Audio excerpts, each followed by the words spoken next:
Rhinoplasty, otherwise known as nose jobs, are extremely popular procedures. If you look at the statistics from our Society for Board Certified Plastic Surgeons, it makes the top 10 every year for surgeries we offer. And in my office, I specialize in rhinoplasties. I love this surgery. It's a surgery of details, millimeters. You have to get everything right. You have to bring your A game into the operating room to have a really good result. And that's probably why a lot of offices don't offer it. It's a super specialized procedure that really takes a lot of time to master. There's a lot of reasons people come in our office for nose jobs. They don't like the width of their nose. Their nose is too wide. Their nostrils flare. Their nose is crooked. They don't like the way their tip looks. There's so many different reasons, but the most common reasons is the profile. For some reason, and it's very common, people have bumps, irregular profiles. A lot of times, like in the state of Colorado where we are, it's from trauma, outdoor activities, you hit your nose. A lot of other people get it from their family. Genetics, it's potluck. Unfortunately, you get what you get from your mom and your dad. But a rhinoplasty nose job does solve that issue. It can contour your profile and get rid of that bump. This video will be really helpful for you. It describes our preoperative exam, the surgery itself, and the recovery, exactly what goes on to make your profile look better. And definitively, a rhinoplasty, aka nose job, will solve your contour or your profile problem. So watch this video.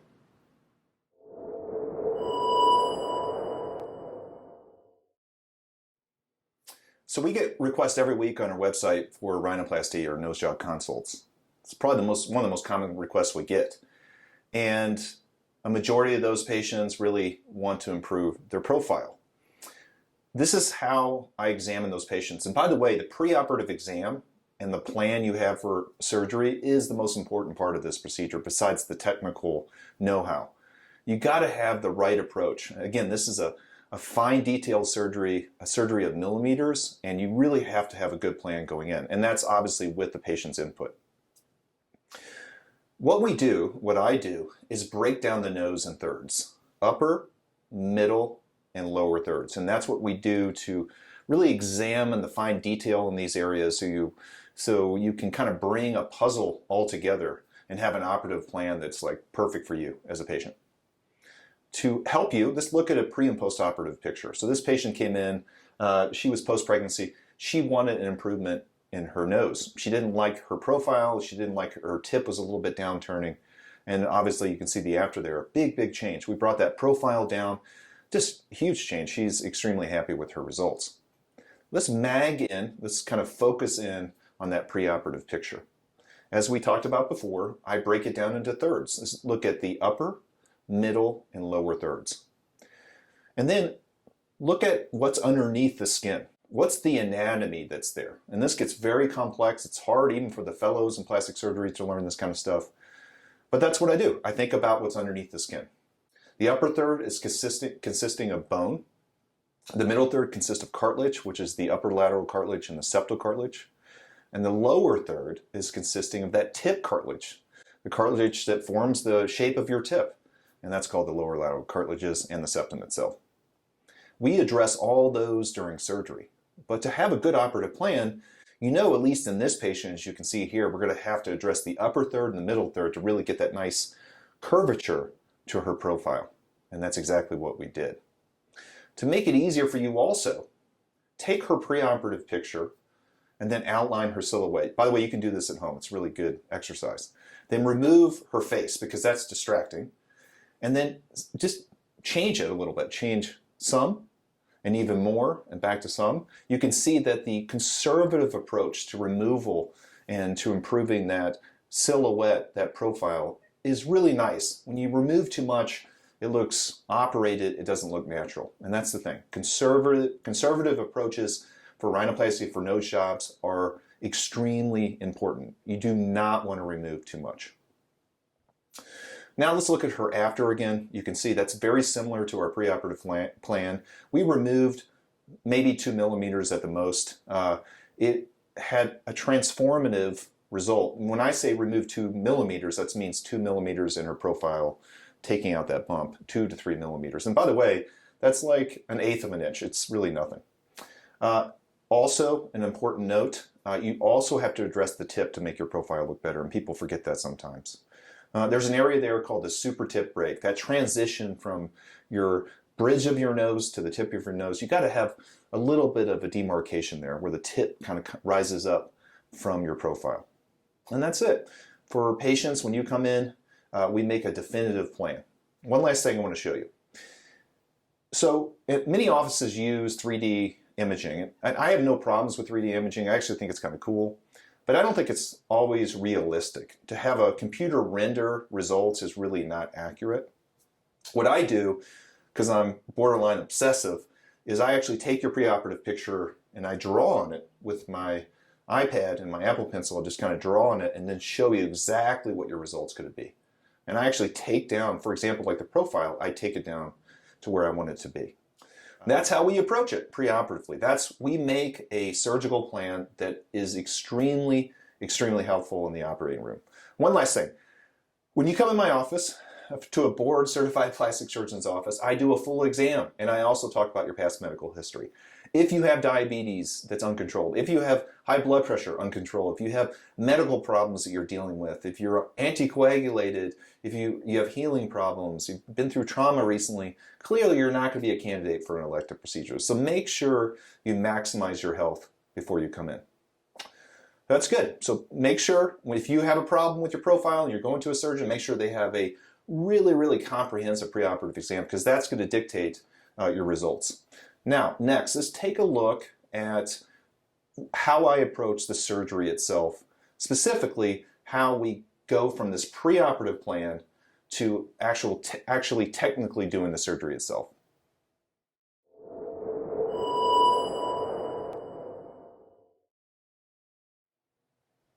The surgery. This is my favorite part. This is one of my favorite surgeries to do. It really gets me fired up when I have the weeks when I have a couple nose jobs on the schedule. The surgery itself, again, is about fine details, millimeters, through small little teeny incisions. It's a difficult surgery to master. It took me a long time. But it's awesome. You can actually see the results right on the table. To help you, let's look at a preoperative photo. Now this is on the operating room table. This is what I look at in the operating room. She has some clear plastic over her, sticky plastic over her eyes that's protected. She also has some markings on the skin, and we'll talk about those later. But you can see, for her, she has too much stuff on her profile, on the bridge of her nose, and she wants that improved. Also, she does not have a super tip break. We talked about that before. That's a transition between her profile and her tip, and she wants a reduction. Now, she has more of an ethnic nose, and we had talked to her beforehand. It was really important to her, and to me too, to really honor her background. So we're not going to over-reduce that nose. We're not going to over-narrow the nose and do all these other things, but nice, natural, conservative approach. Now, we talked about before how I do the exam, right? We divide the nose in thirds, upper, middle, and lower. Let's do this for her. So you can see the upper is bone, as we discussed before. The middle consists of cartilage, and the lower consists of cartilage also. For her, we need about a 2 to 3 millimeter reduction. That's pretty standard. Again, that's like 1/8 of an inch at the most. And that primarily comes from that middle third, which is the cartilage. Upper lateral cartilages in the septum. We remove those in component fashion. And then the bone. The bone we rasp down with a tool that does this kind of sanding action. We're also, for her, we planned to address the tip, and we did that during surgery. These things in concert will have amazing outcomes. Now, any nose jobs you can do through two approaches, a closed or open approach. The closed approach uses incision inside the nasal airway. They aren't visible. And an open approach uses an incision right here in this area called the columella. That's between your nostrils, that middle part. I think either approach is fine. I do both. A lot of times from a marketing standpoint, people say, I only do a closed approach, or I do this kind of approach, and it really doesn't make a difference. Honestly, I've never had a problem with the incision on the columella healing, okay? Not one single patient have I had to revise that scar. Heals really, really well. Can't see it. It's not visible when you're just standing and looking someone straight on. So don't get lost in the weeds about the approach, and actually let your surgeon do the approach that they are comfortable with. I mean, to be honest with you, an open approach when you're really doing a lot of tip work is, I think, better because you get to expose the tip itself. We make an incision, we release all the skin, and then expose the cartilage to these small incisions, and that's when we do the planned reductions, okay? One thing that we did not mention before, when you take off that bump, imagine a roof or a tent. It comes to a point. That's like the roof, that's like the bridge of your nose. When you take off that point, when you take off the point, you leave something called, literally it's called an open roof deformity, and that would look weird. It just wouldn't look right. If you do a big reduction, you can actually, when you breathe in, you can actually see the skin move there sometimes. So we have to do what we call infracturing. We fracture those bones. You remember the before picture on her, you saw those markings? That's what we do from a low to high position. That is traumatic. And this is something I want you to understand. If you go to someone and you're thinking about doing a nose job because you don't like your profile and they tell you, hey, you're not going to have any bruising or swelling, they are absolutely lying to you. You will have bruising, you will have swelling. Now, if you're very precise, that bruising and swelling should be pretty good. Most patients, for us, it's about a week where it's a problem and then it goes away. But this infracturing, which a lot of patients need, and by the way, the infracturing narrows the nose, will also close that roof. It gets rid of that open roof deformity, and that's what this patient had. So let's look at her after picture. You can see here, huge improvement, 2 to 3 millimeter reduction in her profile. She definitely has bruising, that's from the infracturing as we discussed. Now, to help you understand exactly what we removed, let's go back to her pre-picture, and you can see her anatomy there. And let's show you here a 2 to 3 millimeter reduction. You can see here both with the anatomy on the picture and actually without the anatomy, just with what her skin looked like preoperatively. And that's a 2 to 3 millimeter reduction. It's an awesome surgery. It takes me about 45 minutes to an hour to do everything I need to do, so it's fairly quick. And in terms of after surgery, it's same-day surgery. You don't stay overnight, obviously, and you go home. A little goes a long way. I'm going to say this one more time. In the operating room, you have to have self-control as a surgeon. It's very fine details. You have to have experience too, but self-control is really important. You don't take out too much. Too much is disastrous.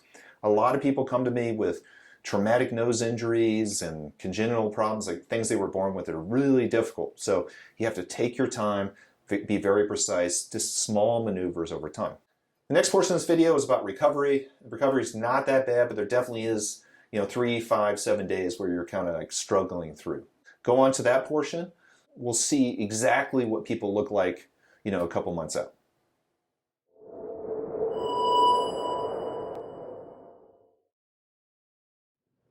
So let's talk about recovery. People are surprised to learn that with a rhinoplasty nose job, the recovery is really not that bad. On a scale of 1 to 10, it's in the middle. Of the most painful surgeries I do to the least painful, this is somewhere in the middle. And it's actually not even quote-unquote painful. There's a lot of discomfort. You have swelling, difficulty breathing, your eyes can water, that kind of stuff. But it's really not what I would call sharp pain. So it's very well tolerated. You'll need pain medications for the first week, but usually you can stop those in a couple days. You'll definitely have swelling and bruising after surgery, and it can be tender to touch. You've got to keep your head elevated. For the first week, this is extremely important. No bending down to grab things. That's what people do all the time. They want to grab a suitcase or something off the ground. Nope, can't do that. You want to keep your head elevated. Ice. Ice is extremely important, especially around your eyes, all in this mid-face area. Ice will be the answer to most of the problems in that first week. And we also, in our office, we offer LED lights, even at-home therapies, like these masks that you can put on your face that have that make a huge difference in terms of swelling and bruising after surgery. The second week, you're really getting back at it. That swelling and bruising is going away. You can get back into normal work duties. No question, you will have swelling on your nose. And I want to say this again. Your nose will not be perfect on the second week after a nose job. People think that, the reality shows that they do this grand reveal. By the way, those are most likely a couple months out, even though they tell you it's a week. People swell after these surgeries. Now, not terribly. You could go out in public and people may not know, but it's not like you have your final results. And to that point, final results are probably 3 months out. Within 4 weeks after surgery, you're almost there, but you have a little bit more swelling. It takes a long time to go away. It's a real closed space, and it's hard for that swelling fluid to get out of there. By week 3, you can get back to the gym and do activities and things, maybe some strength training that do not elevate your blood pressure and don't elevate your heart rate. In week 4, you're usually clear for almost all activities. Now, a lot of people come to my office for nose jobs because they injured their nose before. Well, you don't want to go do that right after surgery, especially if you had that infracturing that we talked about, because you can mess up everything I did. So you got to take it easy. And we've had everything happen to our patients. We've had them walking their dog and the dog runs off and they try to hold on to the dog and they fall down, fall over steps. You got to be very aware. Everything you're doing has to be calculated for the first 4 weeks. After that, you're less likely to cause problems with the surgery.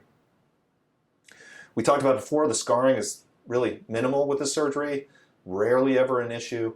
And then after 4 weeks, it takes, as we said, up to 3 months to 6 months to see the final results. So let's take a look at it before and after. This is her before and after right there. You can see that her nose was a little bit crooked beforehand, and you can see her 3 month after here. Obviously, it's more straight. She looks better. She's happy with her results, but there's no swelling at 3 months. That's it. This is an amazing surgery. It's extremely transformative. Even though definitely after surgery you have discomfort, it's very manageable. You rarely need pain medications more than a couple days, and then you can switch on to Tylenol or ibuprofen. But it will definitively improve your nose, and especially for those of you that struggle with your profile, I can definitively improve that profile, and the best part is the results will last forever.